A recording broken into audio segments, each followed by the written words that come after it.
dağlı gedir.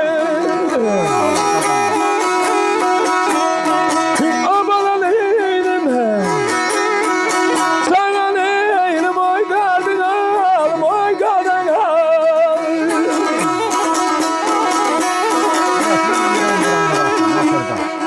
Allah bütün dünyadan köçən şairlərimizə Əfqan əmi rəhmət eləsin. Bəhman Vətənoğlu rəhmətə gedəndə yazır. Gözəl şairimiz Kamil Təbib. Allah onu var eləsin. Haray çəkin. Haray çəkin əsir dağlar. Bizim yalanın qaralıq düşmür. Haray çəkin əsir dağlar, elin şair oğlu gedir.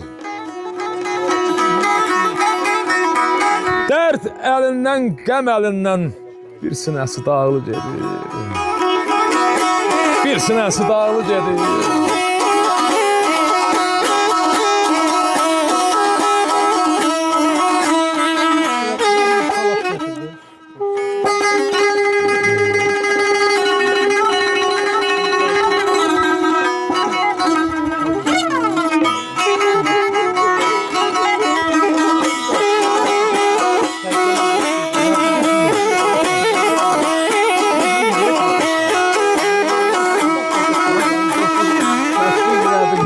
Gözler,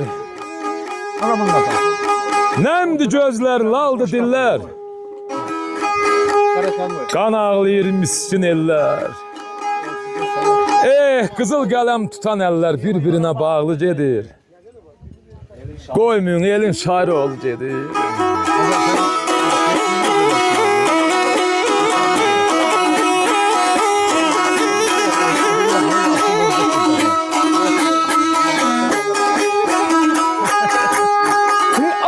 Kamil böyle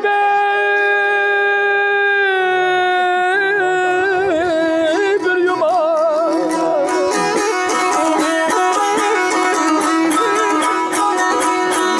O sen sedel budar.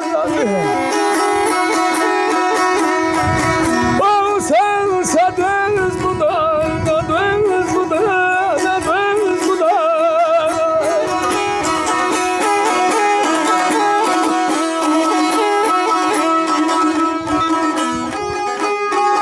Sıcaya duyun yalvartana.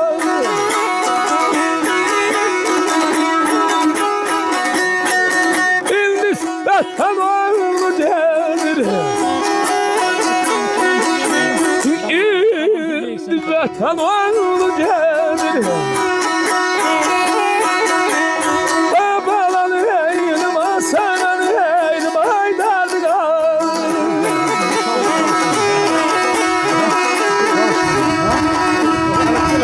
Kamil döndü bir yumağa.